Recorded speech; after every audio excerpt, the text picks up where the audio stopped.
Profesora, buenas tardes compañeros, mi nombre es Rosalind Fuentes. El día de hoy voy a hablar acerca de la escala de coma de Glasgow, ¿no? Bien, antes de continuar, pues, ¿no? Voy a hacerle una demostración de un pequeño dibujito, ¿no? Para recordarles acerca de los pares craneales, ¿no? Está bonito, ¿eh? Está bonito. Bien. Entonces, pasando lo que son que es el escala de coma de Glasgow. Bien. Vamos a hablar lo que es la escala de coma de Glasgow y cuáles son los criterios, ¿no? Bien, la escala, tenemos por ejemplo la apertura ocular, la respuesta verbal y la respuesta motora, ¿no? Bien, vamos a definir qué es la escala de coma de Glasgow, ¿no? Esta escala de coma de Glasgow es una escala de aplicación neurológica, ¿no? Que permite medir el nivel de conciencia de una persona, ¿no? También cuando utilizamos esta escala, ¿no? La vamos a utilizar cuando la persona pues ha sufrido algún tipo de daño, un daño que pueda alterar la conciencia, ¿no? Puede ser, por ejemplo, un daño cerebral o un daño neurológico, ¿no? O sea, golpes en la cabeza podría ser, ¿no? ¿A qué se debe pues estos daños? Puede ser a un trauma cráneoencefálico o a un tipo de politraumatismo, ¿no? Que pues son pues disfunciones o alteraciones cerebrales por algún tipo de impacto externo, ¿no?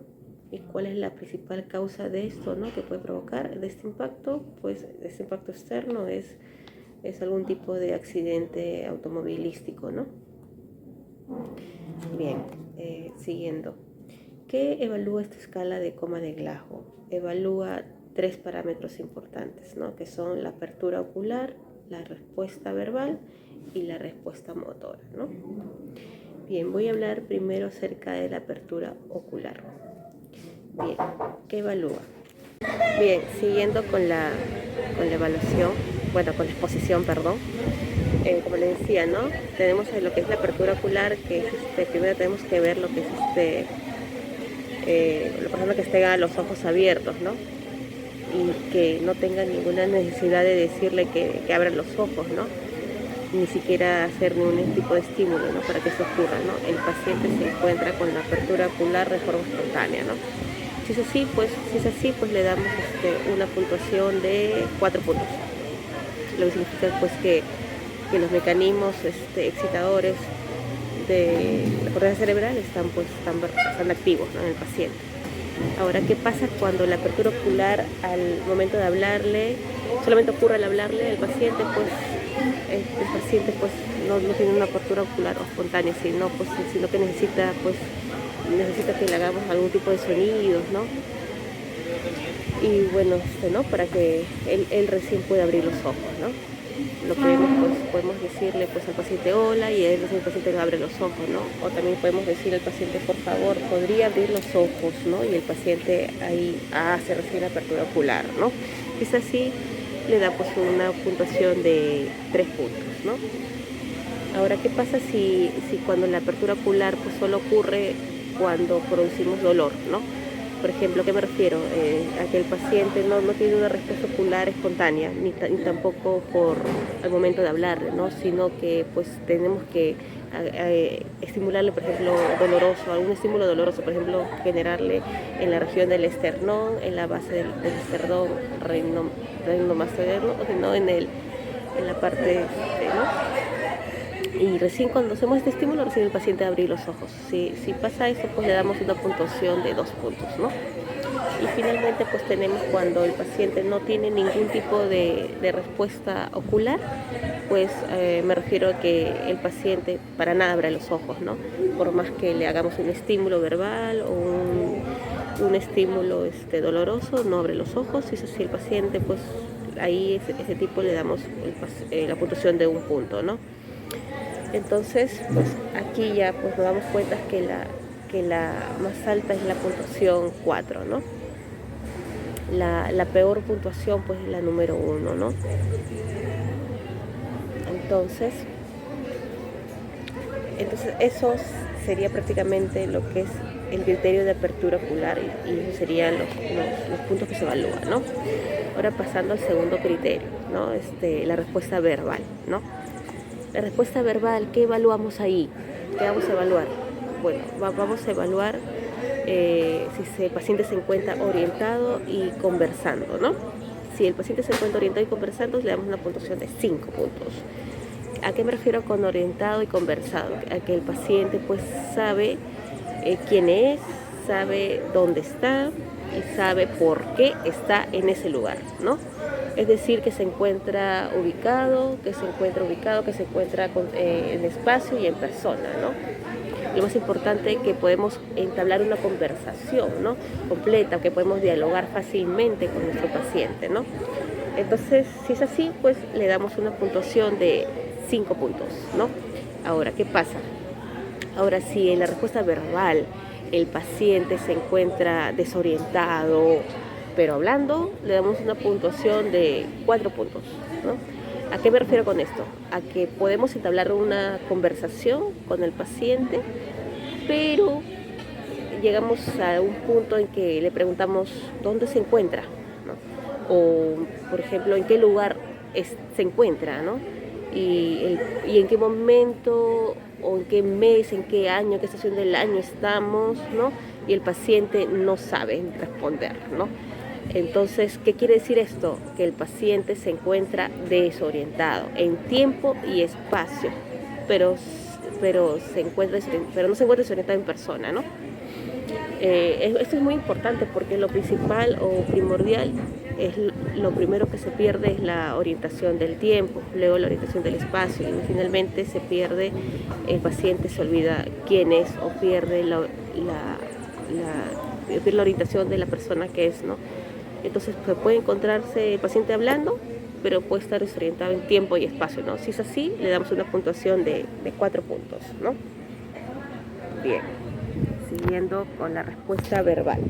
A ver, ¿qué pasa con este tipo de respuesta verbal? Significa que solamente el paciente pronuncia palabras inapropiadas, ¿no?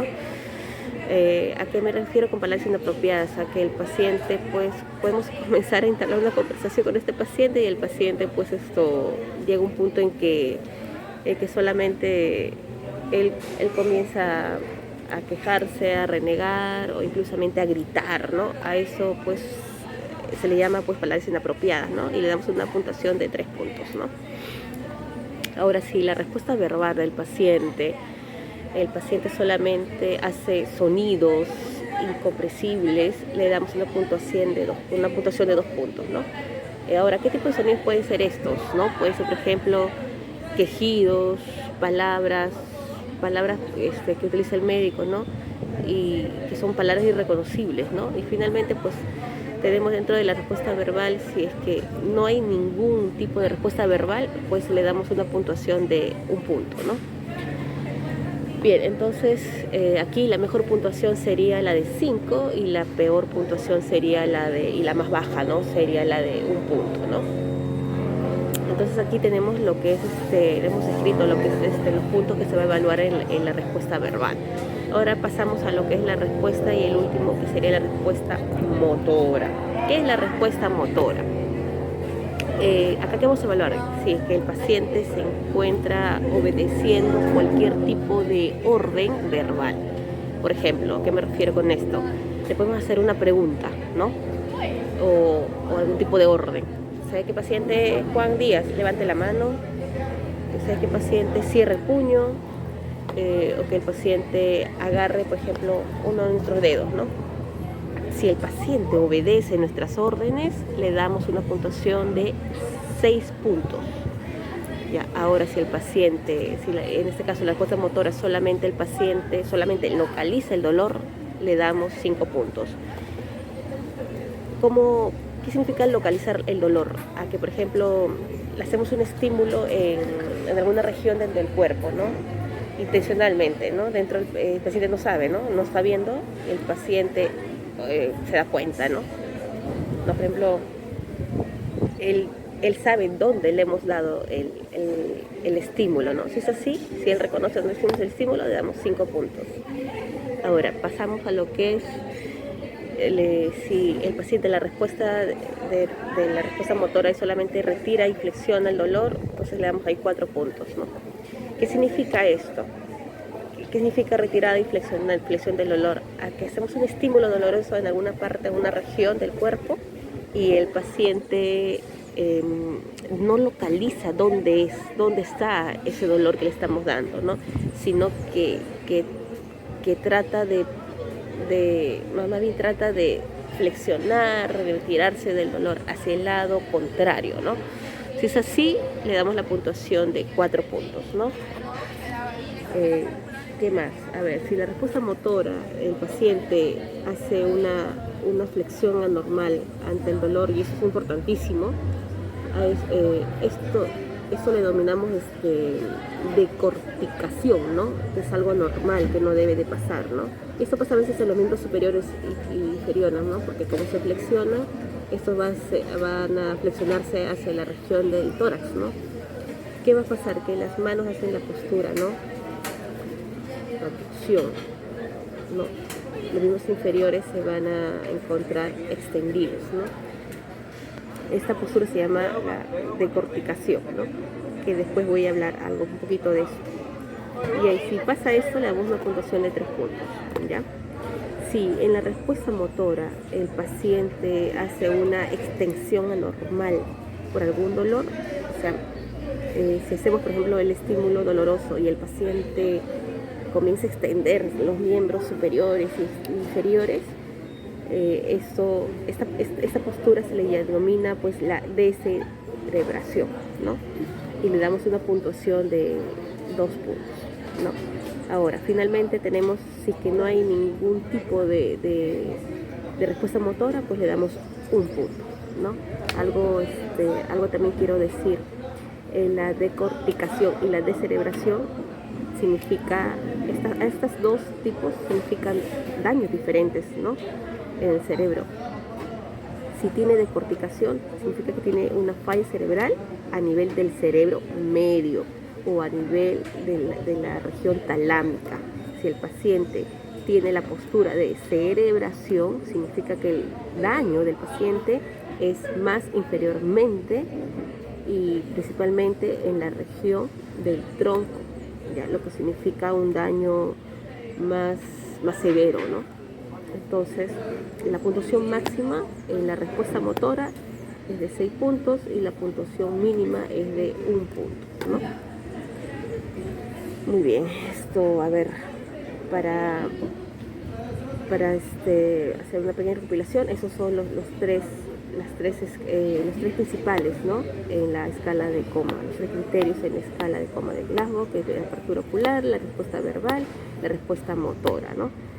Sabemos que la respuesta ocular, apertura, evalúa 4 puntos, la respuesta verbal 5 puntos y la respuesta verbal es 6 puntos, ¿no? Y estos criterios se evalúan de forma individual, ¿no? Por lo que de cada criterio el resultado va a ser diferente, obviamente, ¿no? Por lo que la puntuación máxima, pues, que vamos a obtener es de 15, ¿no? Y la mínima, como puntuación mínima, es la de 1 punto, ¿no? Perdón, la de 3 puntos. Ahora, ¿cómo vamos a interpretar estos datos, ¿no? ¿Cómo vamos a saber? Mediante el TEC, ¿no? Del cual ya hemos hablado. Vamos a ver del traumatismo encéfalo-craneal, ¿no? Entonces vamos ahí a saber cuánto va a ser el daño que ha causado, ¿no? Si el resultado ha salido de 14 a 15, significa que es un daño leve, ¿no? Significa que el paciente tiene un TEC leve. Ahora, si el resultado es de 9 a 13, significa que es un TEC moderado, ¿no? Ahora, si el paciente tiene una puntuación de 3 a 8, significa pues que ese resultado es un TEC severo, ¿no? Por lo que es muy probable pues que el paciente haya, que debemos llevar al paciente a la unidad de cuidados intensivos, ¿no? Y bueno, eso sería todo, profesora. Muchísimas gracias y hasta una próxima realización de video. Muchas gracias. Ya. Está. Genial. este dibujito puntito siquiera parezca animales. Muchísimas gracias, doctora. Acá me despido de la naturaleza. Qué bonito. Gracias. Nos vemos. Pues.